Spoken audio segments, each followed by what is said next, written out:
everybody. It's Jeff at elicit Tours, and since 1986, we've been connecting people to Israel and the Jewish world. We are the official travel partner for Hadassah Missions to Israel. We run trips all over the world under the banner of the Traveling University, featuring outstanding scholars such as Professor Stephen Berk. We run Jewish singles and Jewish adult affinity tours under the banner of the Best Day Adventures. We work with congregations across North America to plan custom tours. And of course, we create these amazing virtual programs. Thank you all for being a part of this series. We are now in program 3 of 4. Talking about Iran with Professor Berk. Professor Berk, I did not last week know when we would get to this program if Iran would still exist in the way that we have known it for decades. But it appears to have withstood the protests. Would you say that's your analysis? For the moment, it has withstood the protests. There's no question about that. They've withstood many protests over the years. They've drowned the revolutionaries in their own blood. We'll talk about that because that's one of the options that are available. How long this can go on, I don't know. And then, but this we'll deal with in the next lecture. Did President Trump go too far? Did he say things, indicate things that might have encouraged the people to stay the course in the revolt? And then he seems to have moved away from that.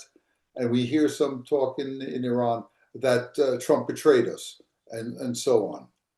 The consequences of drawing a red line, we saw that with Obama. The consequence of drawing a red line and then not following through is just not a good thing. It creates an impression of weakness.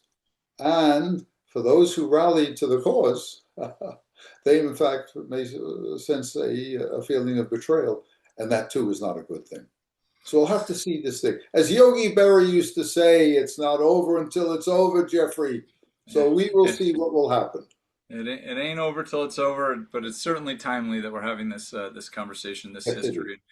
Give us all a good perspective on what's going on right now. So just a couple reminders, as always, we do have lots of amazing travel opportunities coming up. Professor Berk will be headlining our Rhine River Cruise this June. All the information for that and many other trips are on our website. We've got a trip to Uzbekistan with David Mendelsohn. There's one to Romania with Yael Strom and Elizabeth Schwartz. My goodness, Donnie Rothstein's going to Spain. Wherever you're going, you can find a trip with Jewish heritage focus, and we hope that you will join us in IRL, as the kids say, in real life in the year ahead.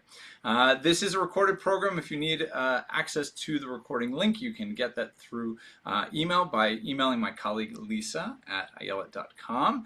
And of course, as always, we want you to participate. It enlivens the conversation. So please do post your questions to the Q&A function in the Zoom window, and we will get to as many of those as we can after the formal presentation. So with no further ado, Professor Berk, for this evening's third presentation out of 4 on Iran, from Cyrus to the Ayatollahs, I turn it over to you.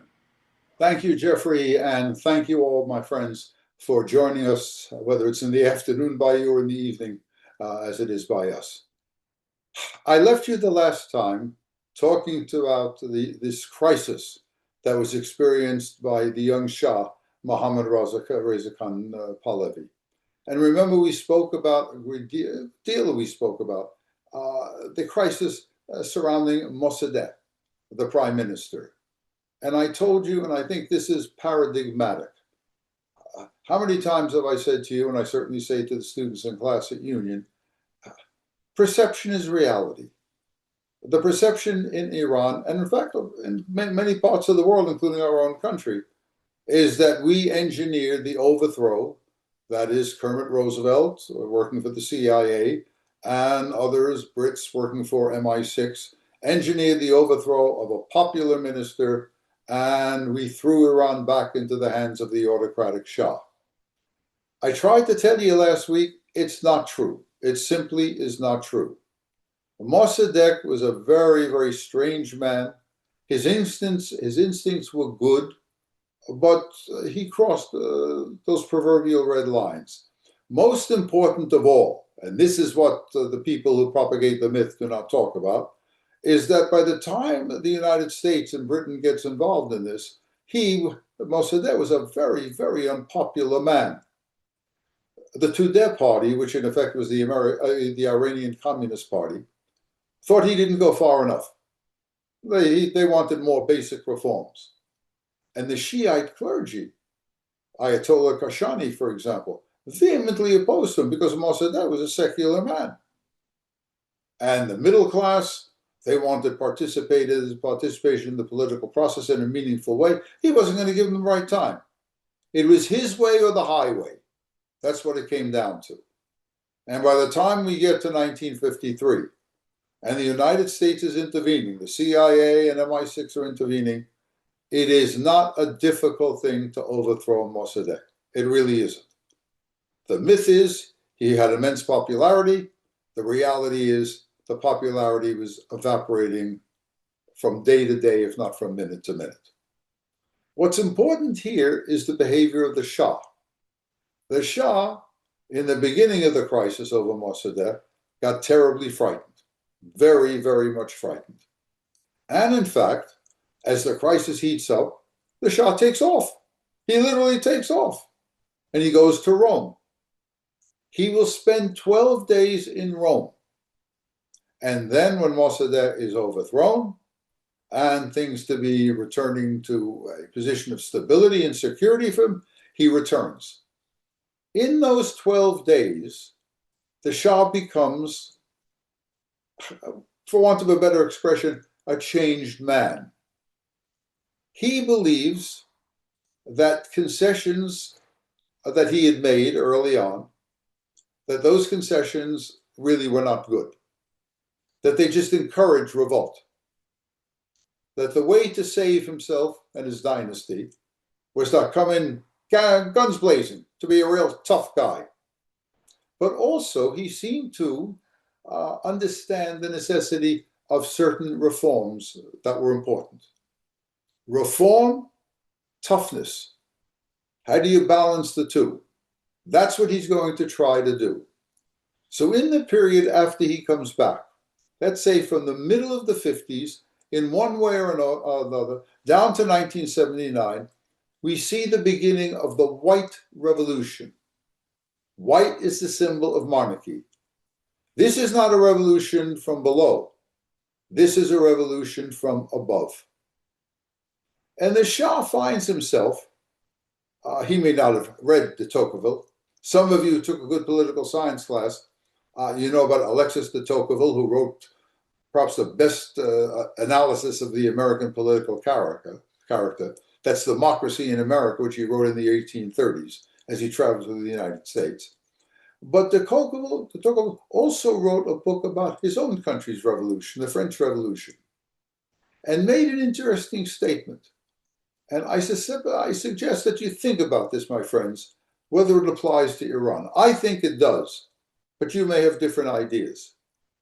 De Tocqueville, looking at the French Revolution and looking at the behavior of Louis XVI, made the point, I think the famous sentence is, it runs something like this, not verbatim. The worst time for a bad government is when it decides to reform itself. That's not verbatim, but that's the thrust of what he's saying. The worst time for a bad government is when it decides to reform itself. Because when it decides to reform itself, it may convey an impression of weakness. And those on the other side that oppose the regime may take it as a sign of weakness. And when the Shah or any other government gives an arm, they want a leg. Gives a leg, they want the torso. That's the problem in dealing with, again, a growing revolutionary movement. Do you make concessions or do you hold firm? Now, we'll talk a little bit later about another dilemma that he confronts when it really comes down to the real threat, the enormity of the threat that faces him in 1978 and 1979. So here we go. What he does is to institute a white revolution. White is the symbol of monarchy. And it embraces a number of things. Number one, land reform. Now, you remember when I talked about Reza Khan Pahlavi, his father, there was a little bit of land reform, not much in the way of distributing land to the peasants. What he did was to take land away from the landlords, a little bit of land from landlords, and from the Shiite clergy. That he did. But in terms of redistributing the land to the peasantry, he did not. The Shah does that. He takes land away from the mullahs, from the Shiite clergy, takes away land from the landowners, and redistributes it. That's an important element in the so-called White Revolution. He also, not only does he follow through in his father's emancipation of women, he allows women into the universities and gives women the right to vote. And I tried to tell you in an earlier lecture, and maybe in lectures that I gave on other subjects, there is nothing more destabilizing than the changing role of women. People don't like it. And it's not only men that don't like it. Many women do not like it. They're comfortable where they are, whatever the limitations are. Many women remain confident of it. We're not going to have a debate about feminism in this lecture series. I'm simply telling you a basic fact of life. I remember once I went to the Albany Museum, not the State Museum, but there's an Albany City Museum where they have the mummies and so on. And they also had a very interesting exhibit on women's suffrage. And there were pictures from the 1870s of thousands upon thousands of women opposing the idea of women's suffrage. How many times have I told you that there are things that are more within the realm of the psychoanalyst than they are of the historian? This is one of them. I don't understand it, but I will tell you there would be a great deal of this equilibrium introduced by some of the things that the Shah is doing. The Shiite clergy was particularly concerned with it, and it would turn against them, turned against him, that Mohammad Reza Khan Pahlavi. Now, what also got them going, the Shiite clergy, he took a lot of their land. He took their land, they had vast treasuries, he took the money from them, and then rhetoric is important, style is important. Like his father, but even worse than his father, he was derisive, very derisive, publicly against the Shiite clergy. Lice-ridden mullahs, he said. You're disgusting, you're unclean. That's what he kept talking about them. Coming close to using the word parasite. So the White Revolution is going to change things in a number of ways. It will throw the Shiite clergy really against him, and that's important, very, very important. The land reform is a good one, and for a period of time, Iranian peasants, become the bastion of the regime. The problem, of course, is that the population of Iran is growing very, very rapidly, and the land reform doesn't give the peasants enough land. Now, I know you all dislike historical analogies, or maybe some of you do.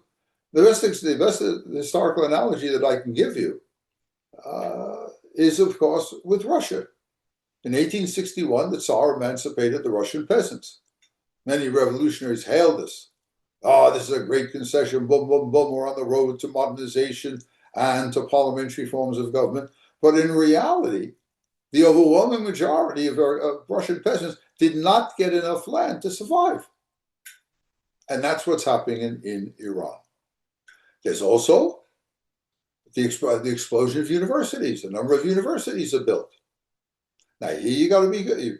Why do you need universities? From the vantage point of the White Revolution, you need universities because you have to have people who can read and write and know science and mathematics and technology. That's what you need them. But in another way, you're undermining the revolution. Because by expanding the universities, you're expanding the large number of students in the universities who may not study physics, who may study history and philosophy and political science, and they will come to the conclusion that certain things are wrong in Iran. The cities grow tremendously. Tehran, which has an infrastructure for probably 2 million people, is going to be, by the end of the 1970s, maybe about 8 to 10 million people. You know what that means. Shortages of housing, right? Broken down buildings, right? Sewage and water facilities that cannot accommodate the large population. This too is a problem. And among the intellectuals. Now, let me ask you the question, because this is done by the computer and not in the room in front of me. When I talked about the white revolution, I talked about agrarian reform, expansion of the universities, right? Building of factories, right? Expansion or the increase in people in the cities. What did not take place in this white revolution? And the answer is, because we want to finish before Shavuos, the answer is there's no political reform. By industrializing the country, the Shah had created a middle class. And this you can take to the bank of Berk's law of history. Wherever there is a middle class, there's going to be a demand for parliaments, a constitution, and universal suffrage, and a government responsible to the parliament. None of that takes place. There is a parliament, but the elections are rigged. The government rigs the elections. And all of the ministers are not independent. They're not responsible to the parliament, they're responsible to the Shah. So along with economic reforms and social reforms, there's no political reform. Which means that by the time we get to the 1970s,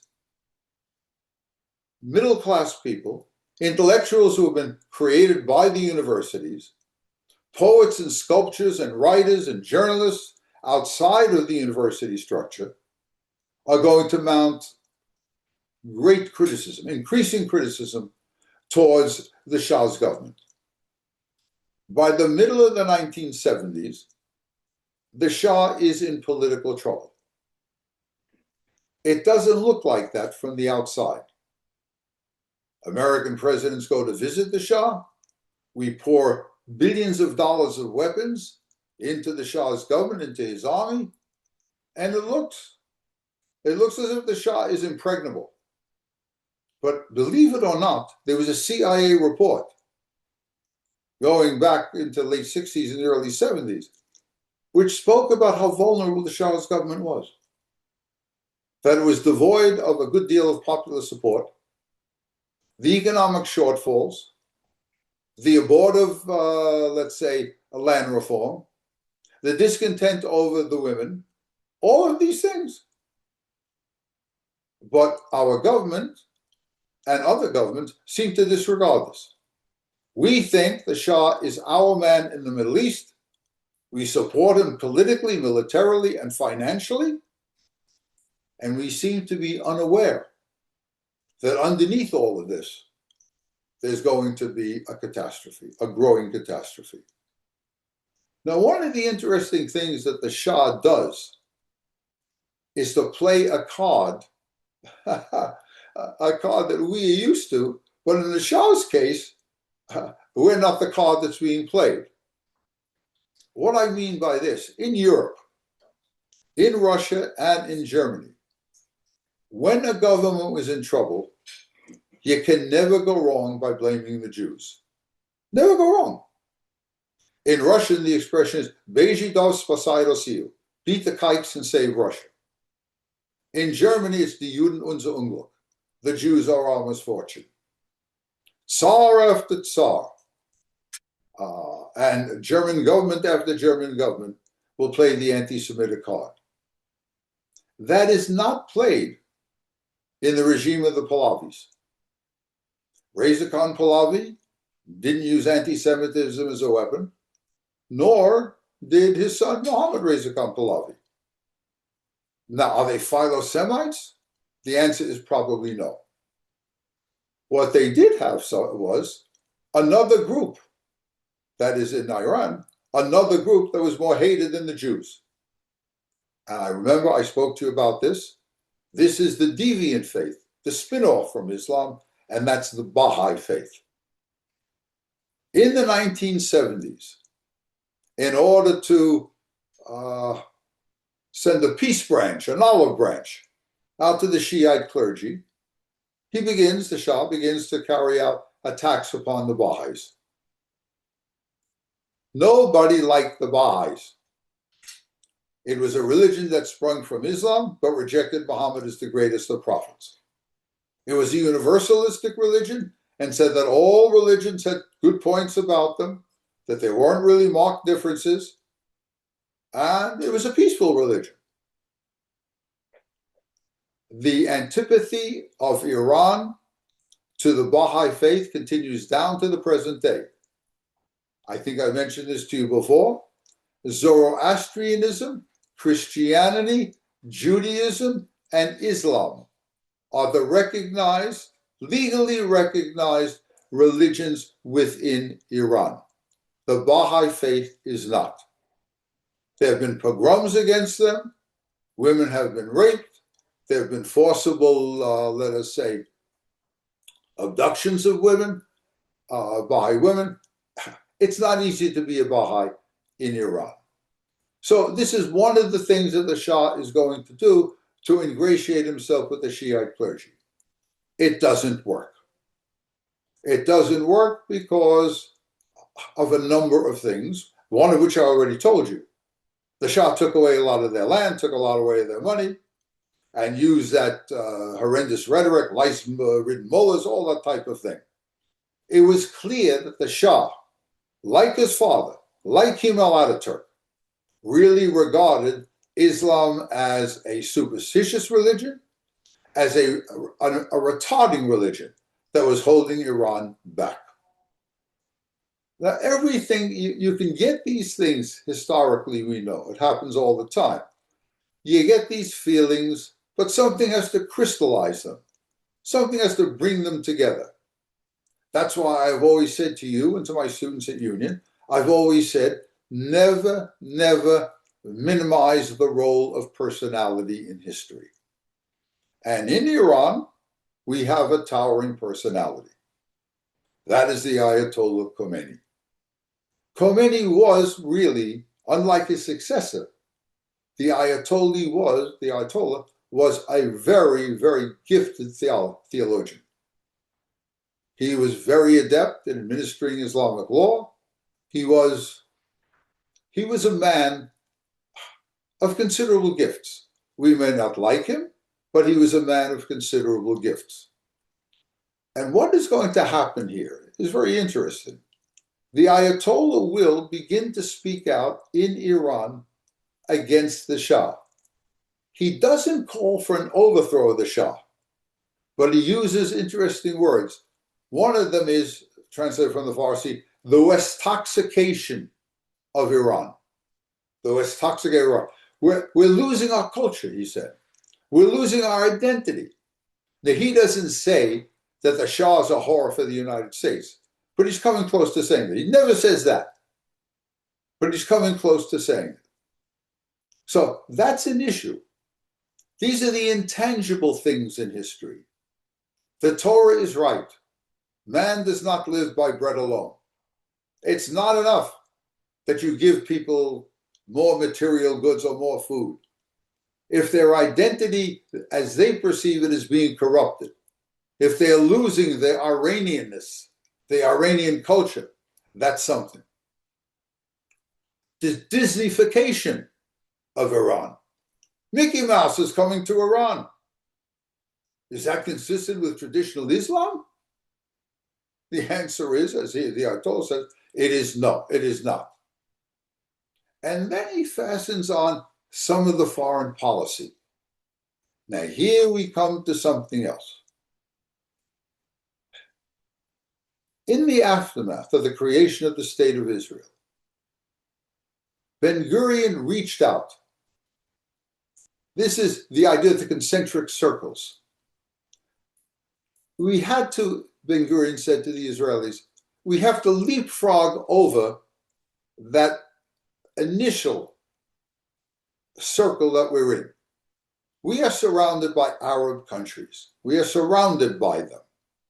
They hate our guts and they want to destroy us. We must find allies, including Muslim allies. We're going to find them. But in any event, we have to find out. We cannot be isolated here. Egypt is out, it's an enemy. Jordan is out, Lebanon is out, Syria is out, Iraq is out. We got to leapfrog over them. And so, here's the leapfrog. Here's where they go. Israel has relations with Turkey. Remember, it's up until really the first years of the 20th century, last years of the first years of the 21st century, last years of the 20th century, that Prime Minister and now President Erdogan shifts Turkish politics to a more religious inclination. He's an Islamist. He hates Israel. He hates the Jews. He's an anti-Semite. But before Erdogan came to power, Turkey was ruled by, to all intents and purposes, a military dictatorship. And the Turks, with no love lost towards the Arabs, having conflicts with Syria and other countries, other Arab countries, the Turks are amenable to a relationship with Israel. The Israeli-Turkish relationship in the 60s, the 70s, the 80s, and the 90s, up until Erdogan, is a very good one. Shared intelligence, combined military operations, training operations on occasion. Israelis would go to Turkey for vacation. Turks would come to Israel for vacation. So Turkey was one of Ben Gurion's, let's say, achievements, that relationship with Turkey, a Muslim country. You leapfrog again by going to Ethiopia. Israel had a strong relationship with Ethiopia. And finally, the very strong relationship with Iran. Israel and Iran had a tight relationship. The first hotels built in Tehran were built by Israelis. The traffic patterns in Tehran were established by Israeli traffic engineers, one of whom actually lived in Schenectady for a few years. And Israelis went on vacation there. And Israelis invested money there. Now, where things get a little ugly, there's the Shah with his white revolution, right? There's the Shah with the white revolution, growing opposition to him, because there's no political, there's no political reformation there, and the reforms are not going far enough. And he's got the relationship with Israel. The Ayatollah Khomeini says, it's all rotten as hell. We're losing our Iranian character. He's selling out the country to Israel. What's he dealing with Turkey, that seems to be a secular state at that period of time? And the Ethiopians? What is Israel marching around to a Christian Ethiopia? What is Iran marching around to a Christian Ethiopia? So the Ayatollah from within Iran is going to spread the message that this is an illegitimate government. The Shah's going to throw him out. He will go to Iraq. Saddam Hussein lets him stay there. Anything that weakens Iran is going to be good for Iraq. But under pressure, Saddam Hussein sends him to Paris. And there he is in Paris. And this man with the long beard, an old man, he's quick on adopting modern technology. He makes cassettes. The cassettes are smuggled into Tehran and elsewhere in Iran. And where is the one place that the Shah's secret police, the Savak, do not seem to penetrate? Where is the one place in an Islamic society where the government doesn't intrude that much, stays on the outside? It's in the mosque.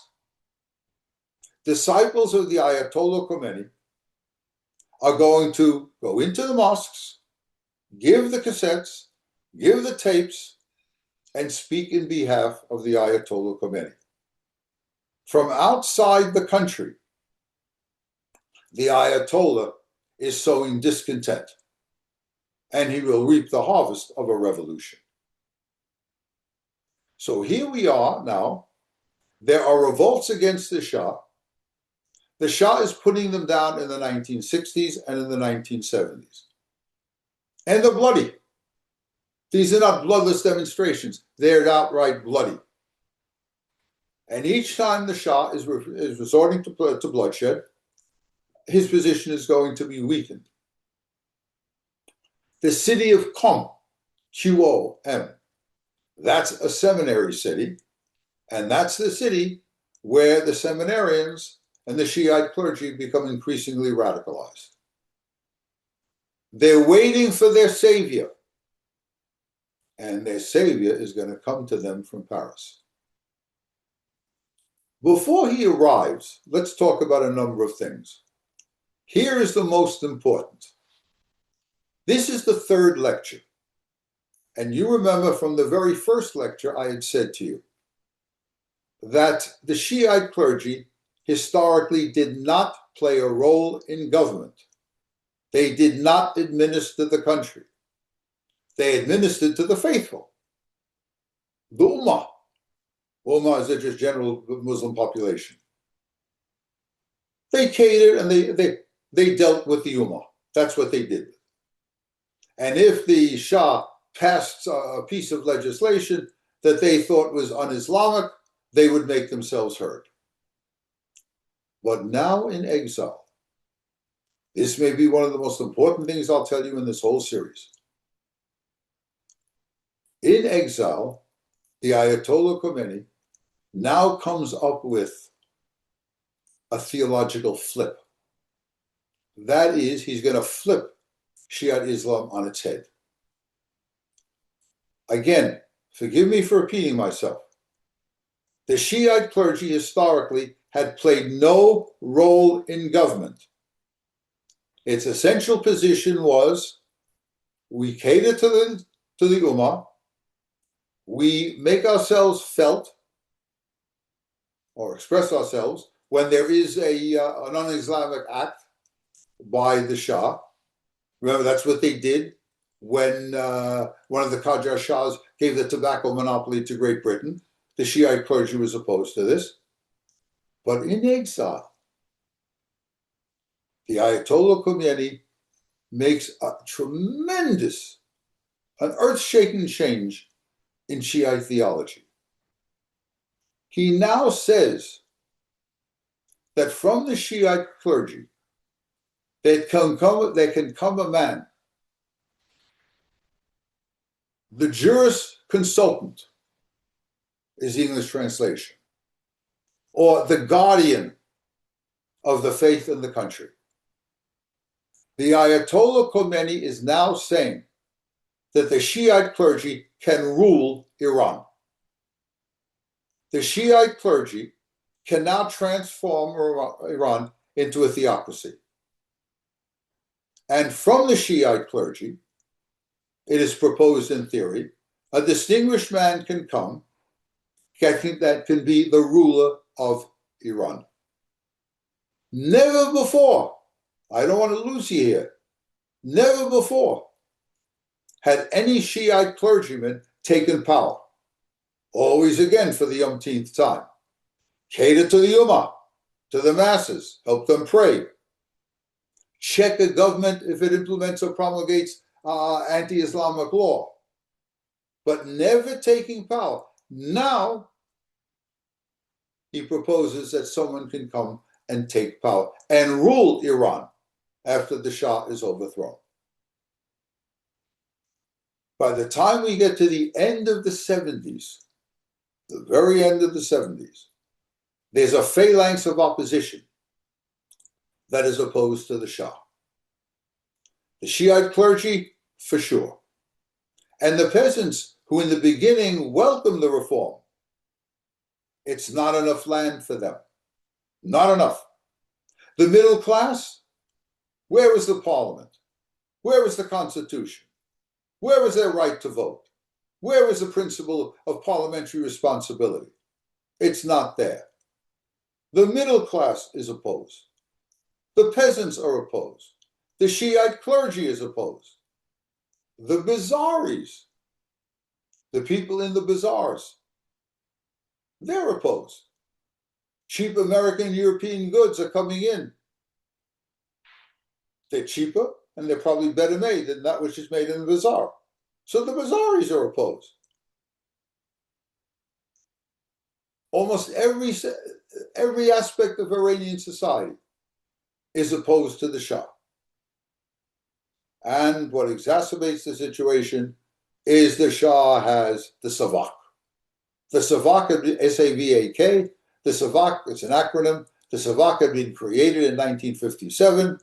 It was, by Iranian standards, up to this period of time, it was harsh, intrusive, and very, very repressive. So for all of these reasons, most Iranians do oppose the Shah of Iran. And most of them are waiting for someone to come and save them. And when they think a little bit more deeply, it is the Ayatollah Khomeini. Now we come to some very interesting things here, some are idiosyncratic. Would things have been different if the Shah was a healthy man? He's not. He's suffering from lymphoma. Is he playing with a full deck? Is he able to follow events from morning till night? The answer is probably not. And so, with growing demonstrations in Tehran and elsewhere around the country, he's got to make a decision. I must tell you, for those who want to see, again, historical analogies, if you were my students, I would ask you, I would not try to embarrass you, but I probably would. Who are the men that faced similar problems? And the answer is Louis XVI in 1789, after the storming of the Bastille, Nicholas II in Russia, when he's forced to abdicate, and when it's clear the Romanov dynasty is about done. What are the two options that these men had? And what is the possibility, the option that the Shah of Iran had at this time? I don't think I'm being terribly perceptive here, but I'm telling you that there are only two options. Either you move in the direction of reform, hoping thereby that the revolutionaries in society will be placated by that, or you call out the troops and you drown the revolutionaries in their own blood. That's what you can do. Those are the two options. And it's found not only in France, not only in Russia, not only in Iran. When a government is up against the wall, that's what you do. Reform or a bloodbath. Louis XVI chose not to carry a bloodbath. Now, you got to be fair. If there's a risk in making reform, the risk in making reform is you're perceived as weak and they want more and more reforms until you no longer exist as a ruling authority. The danger in calling out the military is, what do you do if the military, as it happened in Russia in 1917, when the Tsar called out the Cossacks, who had always fought against the Russian revolutionaries and always crushed mass demonstrations? What do you do if on this occasion the Cossacks don't fire on the crowd? Remember, when you're calling on soldiers to crush the revolution, you're asking soldiers to kill their own people. And in the case of Russia in 1917, Trotsky called what happened as unprecedented. The Cossacks are called out to crush the revolutionaries in Petrograd, and what do? They melt into the crowd. They don't fire at the crowd, they turn their weapons over to the crowd. That's the Russian Revolution of February 1917. That's the overthrow of the Romanov dynasty. Could the Shah have done that? At the end of 1978, and early 79. Could the Shah have done that? Could he have called out his armed forces? Were they ready to go? Some of them were. Were the soldiers under them prepared to fire on their own people? I guess we'll never know, will we? And what role did the United States play in all of this? Could we have saved the Shah of Iran? Could we have propped him up, giving him soldiers, giving him weapons, and convincing his generals, and there's a close relationship between Iranian generals and American generals, could we have sent generals over to say, don't give an inch. Here's the weapons, right? Stiffen your backbones and crush these revolutionaries. Right? We'll never know. We will never know. The Shah takes off for Cairo and then comes to the United States for treatment and dies.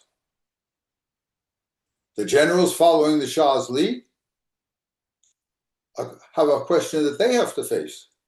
And if they make the wrong answer, they're dead. Do I stay in Iran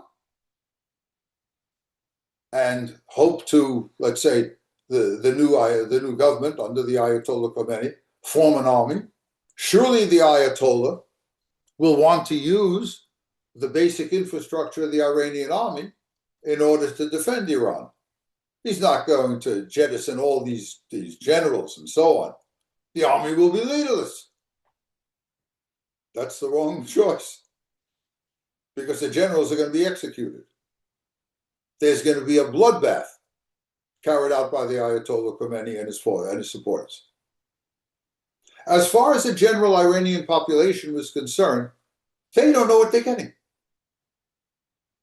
Everybody sees something that they want, and they believe, they let hope become the father of realization, of rationality. The middle class thinks they're going to get a secular society. They're going to get the Constitution that they've long wanted. The Shiite clergy, well, Ayatollah is their man. But is he going too far? Some of the Shiite clergy say. University students who were oppressed under the Shah, they pour into the streets by the tens of thousands. We're going to have freedom in the universities. The Ayatollah has hinted. In effect, what he's really saying is, my regime is going to be the opposite of the Shah's. Jews go out into the streets. They never heard what the Ayatollah said about the Jews. They think they're going to be living in a free society now. Women who have taken up the hijab, who have taken off the hijab and the chador, they think they're going to be in a good society. Nobody knows what they're getting in for here. And are they in for a large surprise? All of them. Before we get into more internal developments in the new Iran, the Ayatollah arrived on February 1st of 1979, mobbed by hundreds of thousands, probably millions of people. The hated Pahlavi regime is over. We now have a Shiite ruler, and we believe the future is going to be good. Now, before the future gets good, something bad's going to happen. A number of bad things are going to happen. One is, around November of 1979, an event takes place which is still shrouded in controversy. It really is. Did the Ayatollah Khomeini order the seizure of the American embassy in Tehran? There's no evidence that he did. The best evidence indicates he was told it was going to happen and neither approved it or said nothing. He probably approved it because he was banking on tremendous anti-American hostility, and that a seizure of the regime, a seizure of the American embassy in Tehran would, in fact, gain him a good deal of popularity. So the embassy is taken. And the hostages, remember we watched this on television, on Nightline? All the time there were programs going on, how long it's going to take, and so on. But, like everything else, it's a flawed operation in the sense that all the consequences are not beneficial. Consequence number one is a good one for the Ayatollah. The people rally around him. We finally have a man, said the overwhelming majority of Iranians. We finally got a guy who's punched the United States right in the face. This is what we wanted, right? The more unfortunate episode is going to be, or a consequence is going to be, this will probably instill in the American psyche a tremendous hostility to Iran. A hostility that continues down to the present day. And why it's consequential is that when Iran, let's say, integrates into the rest of the Middle East and begins to flex its muscles, the gut response of the United States is to line up against Iran. How do you know what I'm telling you is the truth? Look what happens. Remember, this is November of 1979. Later in 1980, Saddam Hussein's Iraq is going to invade Iran. There's been long hostility and tension between Iraq and Iran. Both, even Iraq is probably 55 to 60% Shiite. But the Iraqis are Arabs and the Iranians are not. The Iranians are Persians. And going back 1,000 years, there's a good deal of hostility between the two ethnic groups. There's an idea for territory to control the Bab el-Mandeb Straits. There's oil there. And Saddam Hussein makes the calculation that this is the time that he can make war against Iraq and gain what he wants.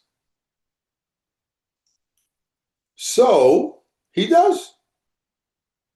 He launches an invasion of Iran, probably uses poison gas in this invasion, and any other non-conventional weapon that he has at his disposal.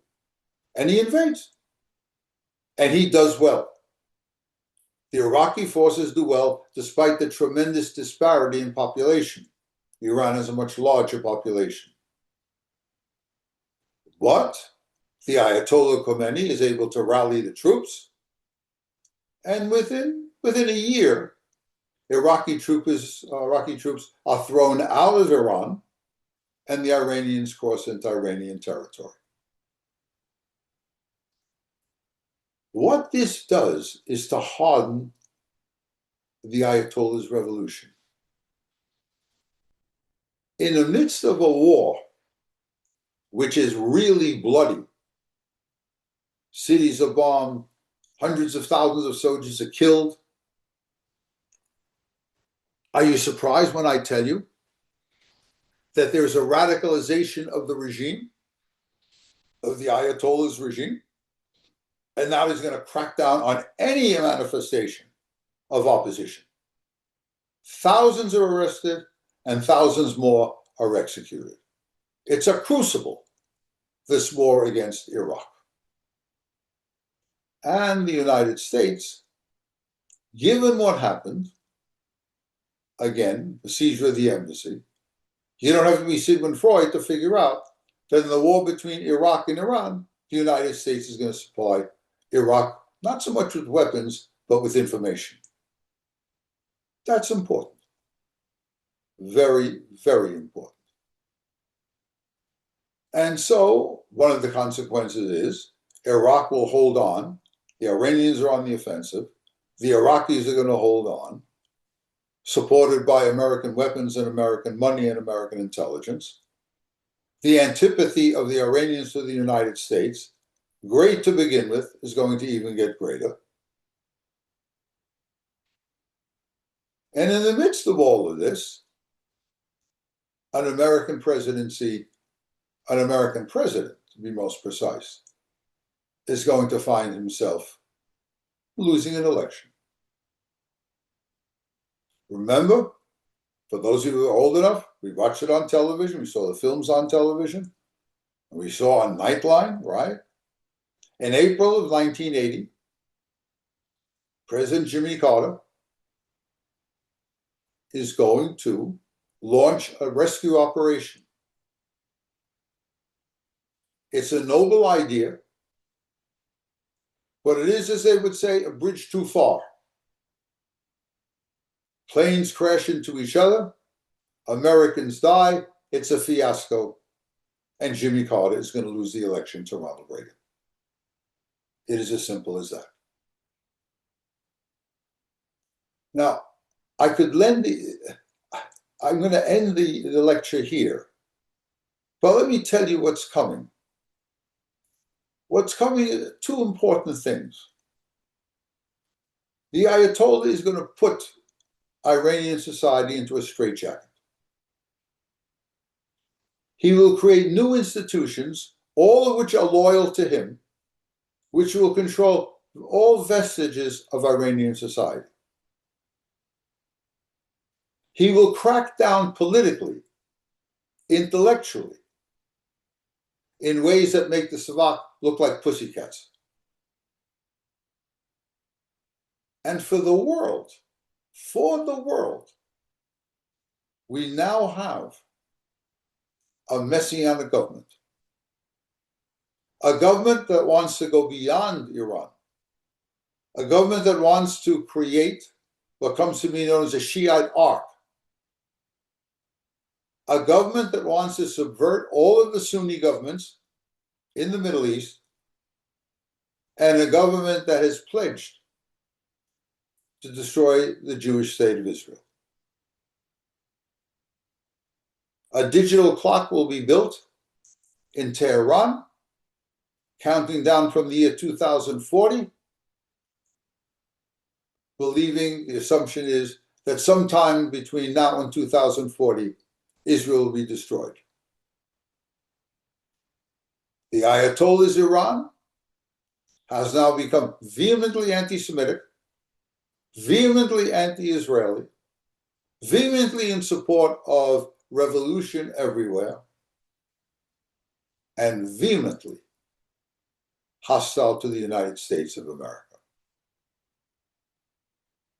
So, my friends, we've come a long way from those tobacco riots of 1892, a long way from the Russian and the British occupation of Iran, a long way from the time when Iran was a plaything for the great European powers. But that legacy is there. The desire never to again be occupied. The desire to spread its wings, to make Iran a great power, the dominant power in the Middle East, and if necessary, the world. All of this has presented enormous problems to the United States and to Israel.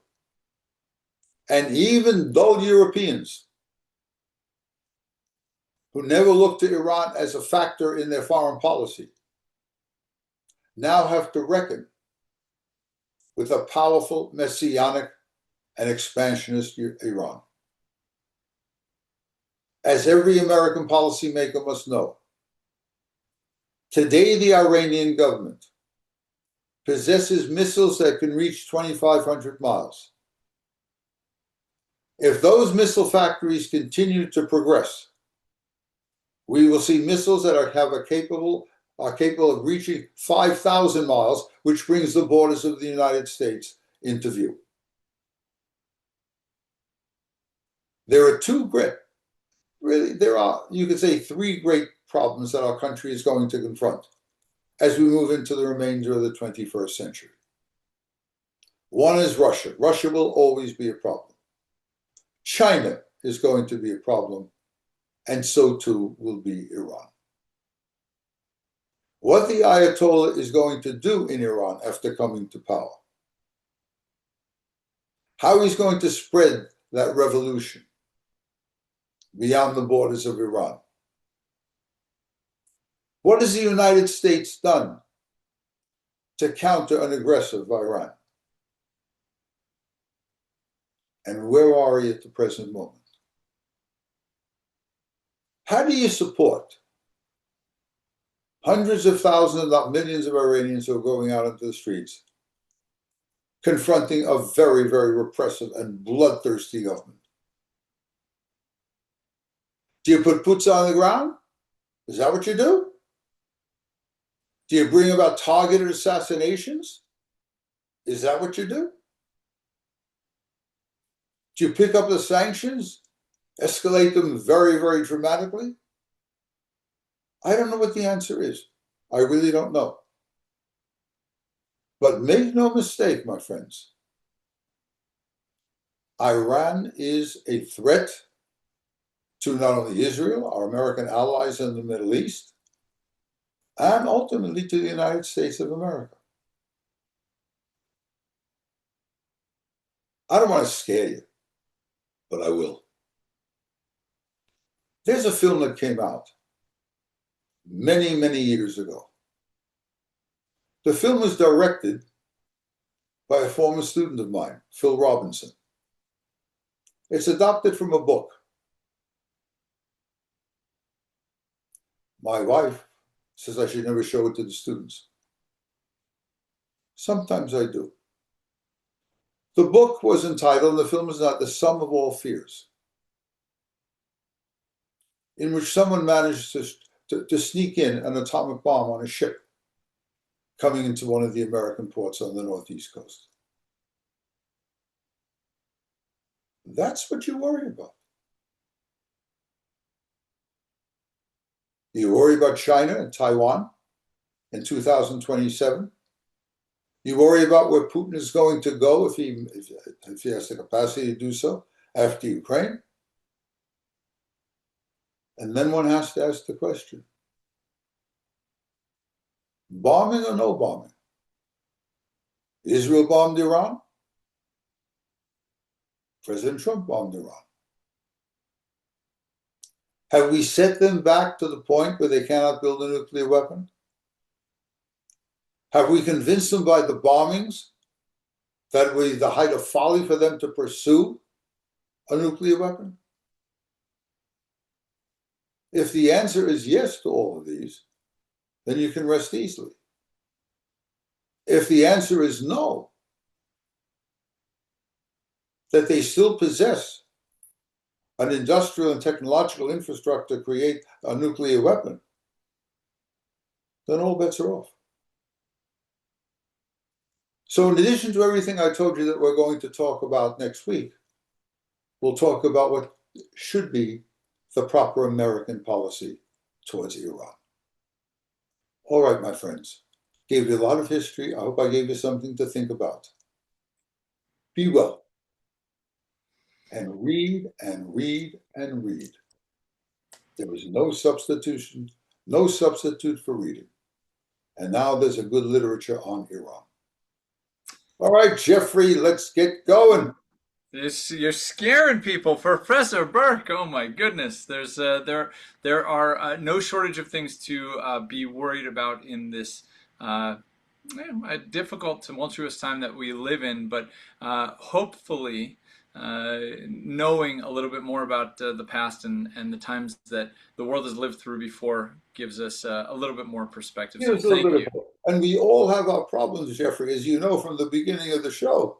Here, at the end of the show, I'm talking about nuclear armed Iran. My problem is how to get on the computer. So everything must be set in balance here. No, we're right. We're not calling Professor Berk for technical support, but man, history, you're top of the bill. All right, Professor Berk, we got a lot of questions to cover. Before we get to them, there are a couple key, I guess, beats in the story that you told today that we didn't cover, and I wondered if you could speak about them. One of them, you talked about the kind of radicalization of the regime after the Iraq invasion. But you didn't really talk about before the Ayatollah returned his assurances of leniency. That don't worry. This is not going to be a bloody revolution of revenge. But almost immediately, that was not the case. That's Correct? I correct. mean, even before the Iraq invasion. That's correct. I tried to say the people don't know what they're getting. They just don't know. He's not talking tough. Yeah, he's talking tough against the Shah. That he's talking tough about. But that this would be uh, the bloodbath that it becomes. I'm talking about tens of thousands of people are going to be executed here. Yeah. Anybody opposes him. And it's necessary to keep in mind that those who are going to be executed are not necessarily supporters of the Shah or work for the Shah. Yeah. There are people on the left, some Marxists. They don't like the religion that he's bringing in. They don't like the fact that he is ruling by himself. They don't like that. They're going to die. They're going to be executed. So anybody who opposes him, the closest thing I can see this, again with historical analogy, is there was so much opposition to Batista in Cuba that nearly everybody in Cuba rallied around Fidel, Raul, and Che Guevara. By the time it comes to him, Batista has very little support. And Castro and Che and Raul, they're all hailed when they come into Havana and so on. Did they know what they're going to get? The answer is no. Fidel talked about restoring democracy, free elections, and all that kind of stuff, and it didn't work out. You know, I keep telling students that personality is important in history. I'm also telling people now, ideology, ideas are important in history. The Ayatollah believes that the Shiite clergy has the right to govern Iran and that can institute a theocratic state.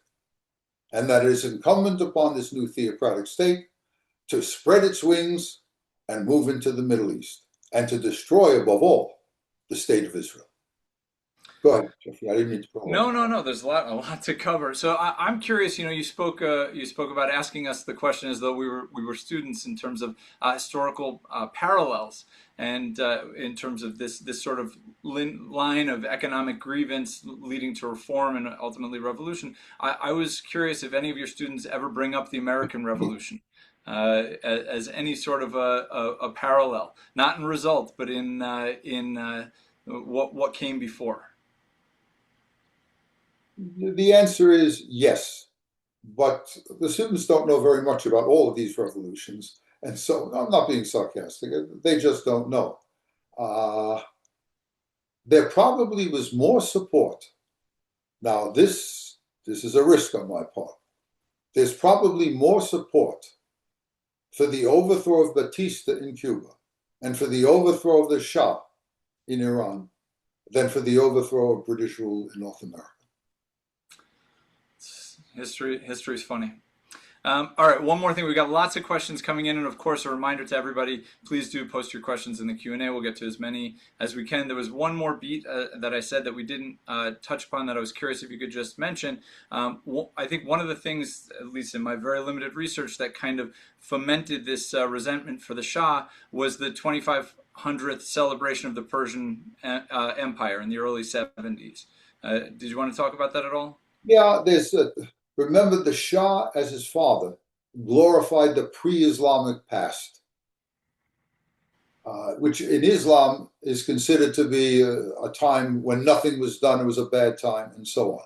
So it was something that antagonized the Shiite clergy.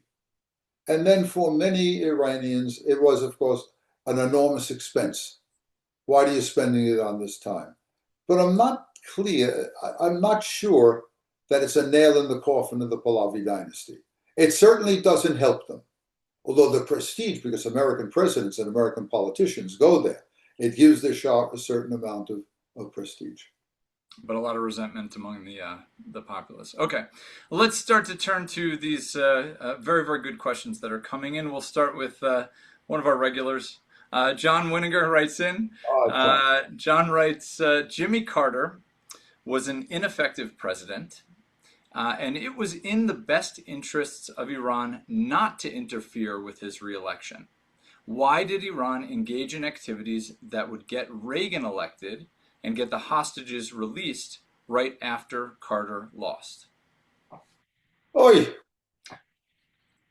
I don't know how to answer that. Uh, I'm not sure what the Iranians may have misread Reagan. They may have misread Reagan. Reagan turns out to be much tougher than Jimmy Carter, and maybe their hostility to Jimmy Carter grew greater after that abortive attempt to liberate the hostages. So I don't know the answer there, and I'm not sure the Iranians knew exactly what they were doing in this period of time. Uh, what did they do, John? I'm not sure what they did.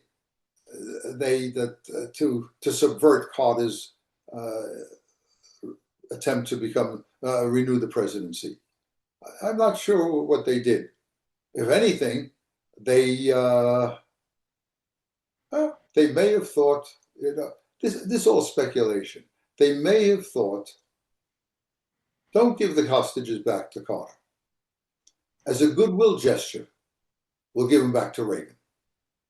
And therefore, the relationship with the new American president will be a very, very good one.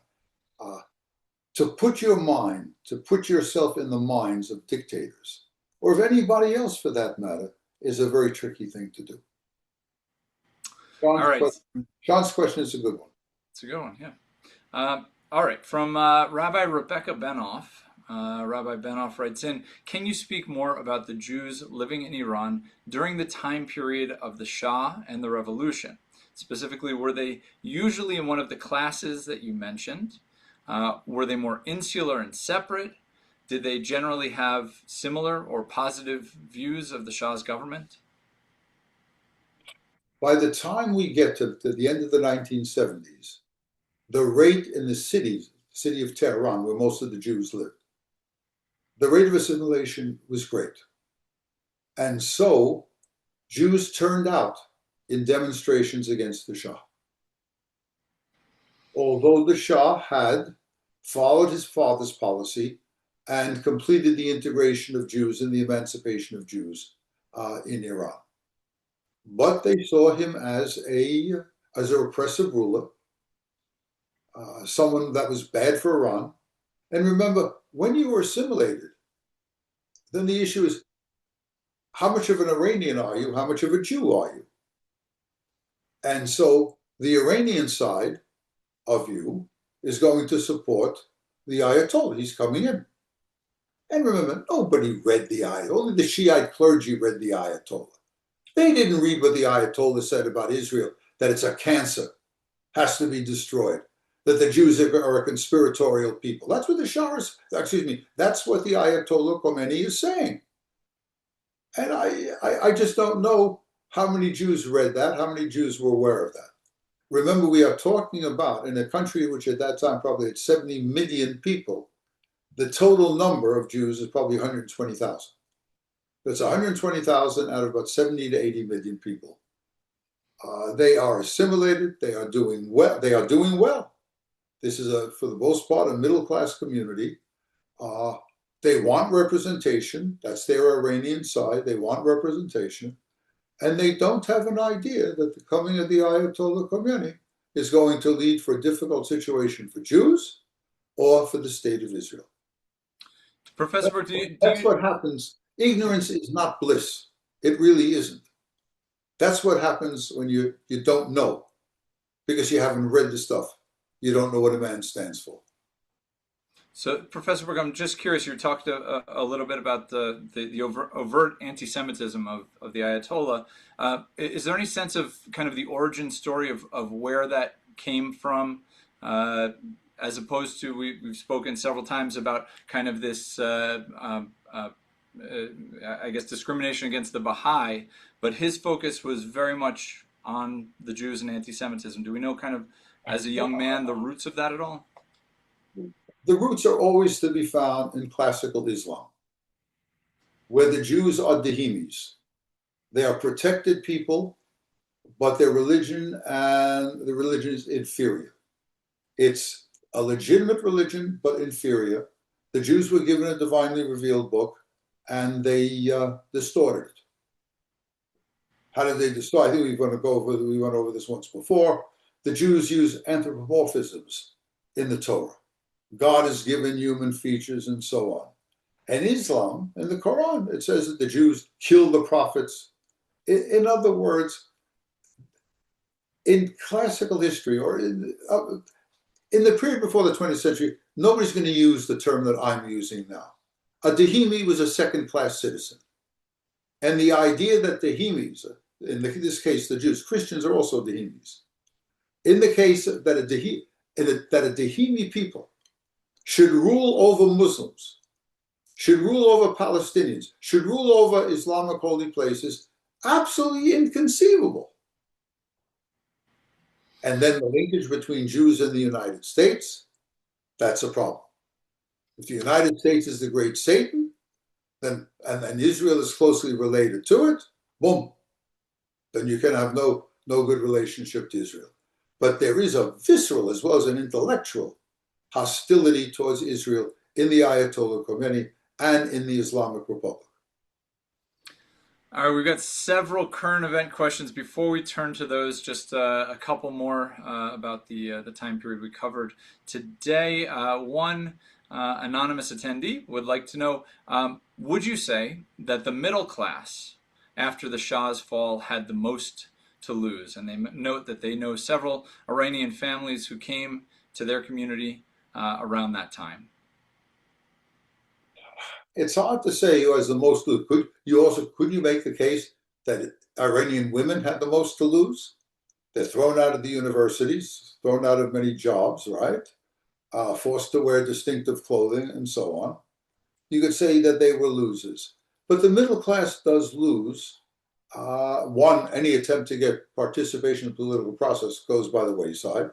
And in addition to that, the government and its organizations, the Revolutionary Guards, for example, the Basij, they're taking over industry.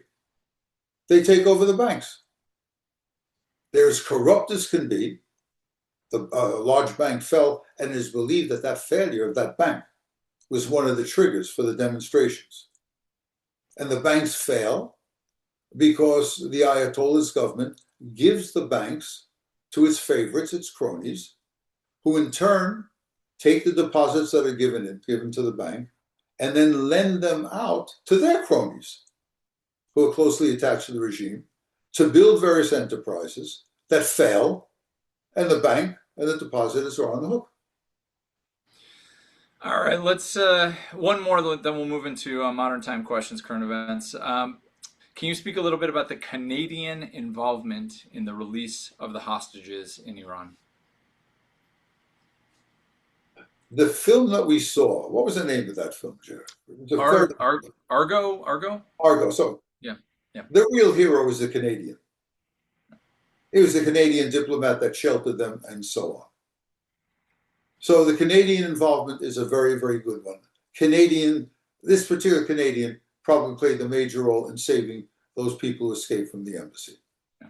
Now, I don't know what I can say on television, on the computers. So I'll tell you, that guy, I got to watch my language here. It's a funny story, but it's a good story. That guy died, that a Canadian who helped the Americans. He eventually died. I read the obituary. It was an incredible obituary. The guy fought for the RAF in 1940. He volunteered, the Canadians volunteered, and he shot down over England. Ready now? He shot down over, and he lands in a tree. And a group of British farmers think he is a German. And they start yelling, they start shooting at him. You know what he yells down to them? You ready? Your mother's going to get upset. So I believe you got to use the language that was used in the times. He says, "You fuckers, I'm a Canadian. I'm fighting for you." They pull him down and they take him to the pub. And everything is good. That came out in the obituary. Good. It's a good thing they weren't a sharp shot. That's right. Yeah. And they're using the most primitive of weapons. Right. But you are right. Unbelievable. The seriousness of that question is this Canadian probably is the major one responsible. Sometimes, now here we're going to go way afield. Sometimes people who make films, that's why I caution people, never take history through film, no matter how good the film is. For example, many people, including myself, have seen the film Nuremberg. Have you seen it? No, I haven't seen it yet. It's a very good film. The man who really was the guy who prosecuted Goring and the others was not this guy Kelly. It was a Jewish lawyer by the name of Goldenson. He's the real hero here. And that never comes out. You never hear him mentioned in the entire film. Got it. You got to have a story. You got to have the story arc. You know, they take liberties in Hollywood. Yeah. Be wary of taking history through film. All right, we got several current events. You ready? I'm ready. Here we go. Jane Joseph would like to know if the current she says the current revolution, but the current protests are successful in revolution, what type of government is likely to succeed in Iran? Jane Joseph asked that question? Jane Joseph. Now, Jane, if you're out there, did I ever hurt you? Jane, how could I possibly know that?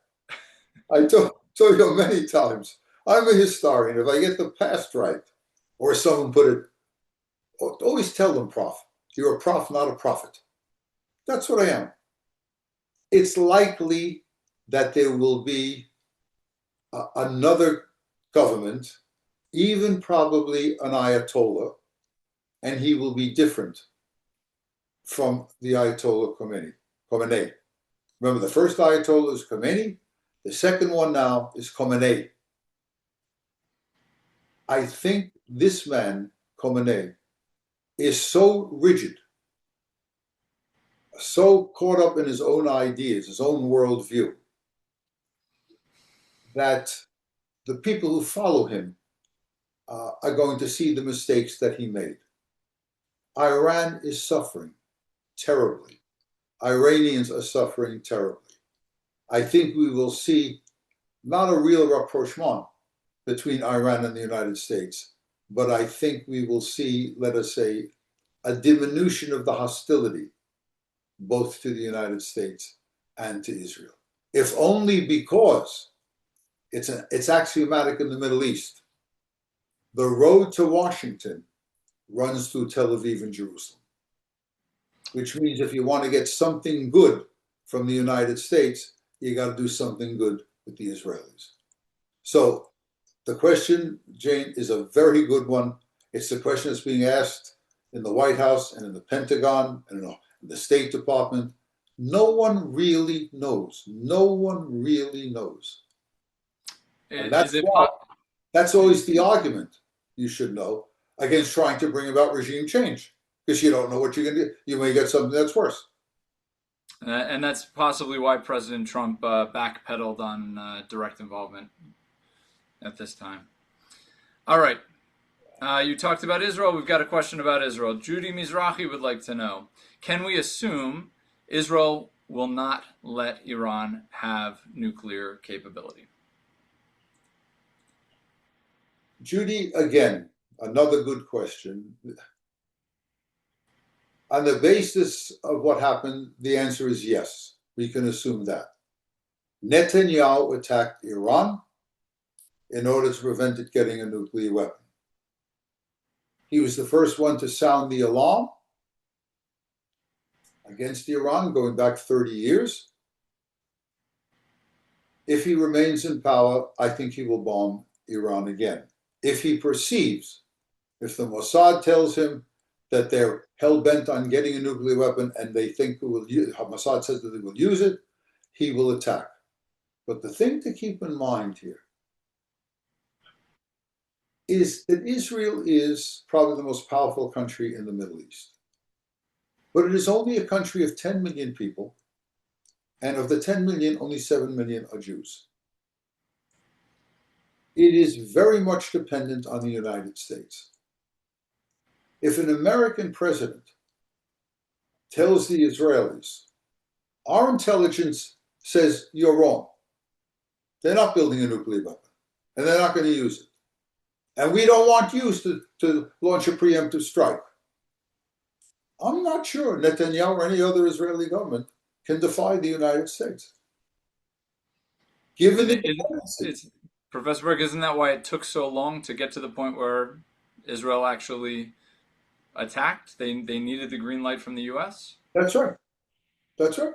You got to have that green light from the United States. Although, on the other hand, I keep shifting back and forth. On the other hand, if the Mossad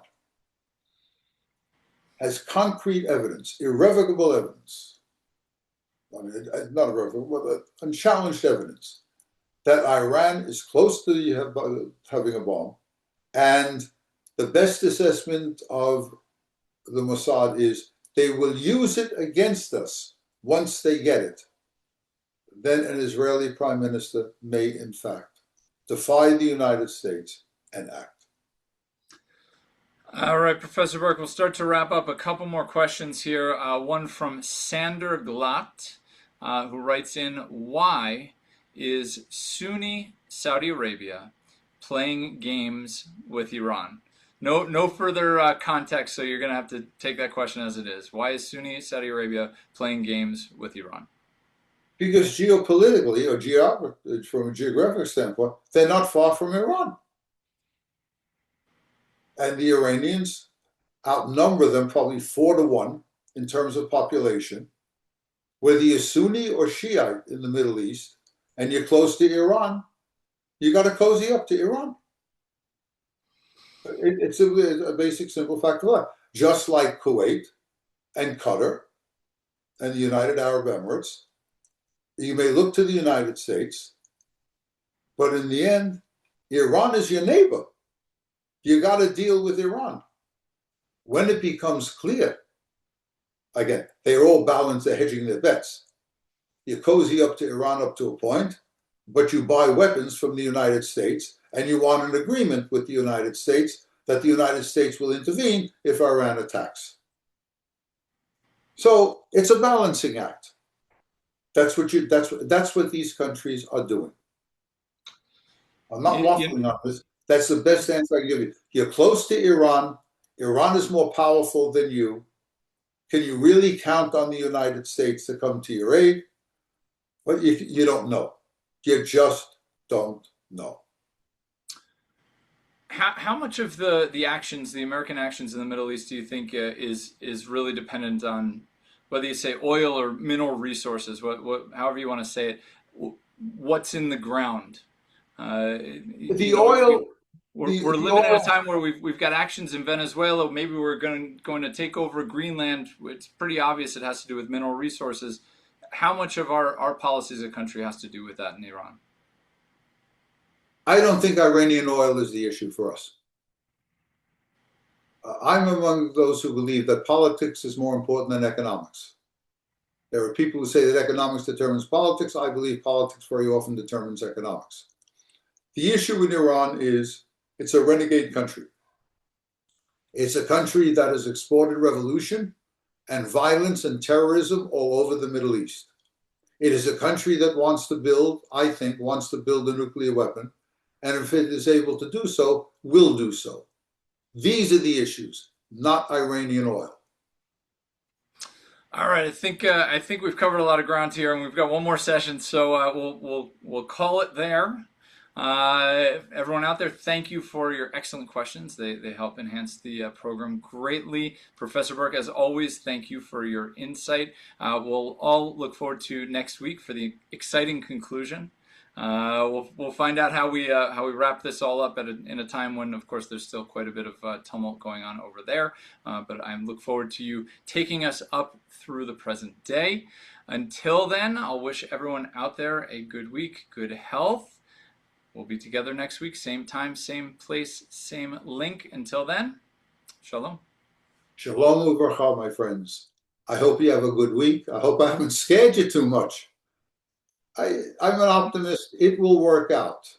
But there may be a little blood on the water or under the bridges, they say, before things get better. We live in dangerous times. We should be comforted by the fact that the United States is the greatest nation in the world. We have more power than anybody else. We can deal with these issues. The question is always the skill with which our power is used, and if we have the tenacity of will in order to use power when necessary, and also to know the limits of power. I believe Israel is, to a certain extent, vulnerable, but Israel, as I said to you about 5 minutes ago, is the most powerful country in the Middle East. Its technological superiority rivals the great powers on the planet. Israel will survive, and Israel will thrive. God willing. Some tough days in front of us. Keep the faith, or as the Israelis will say, yetov. It will Yeah, still. yeah, too. And Bye kol bye. tov.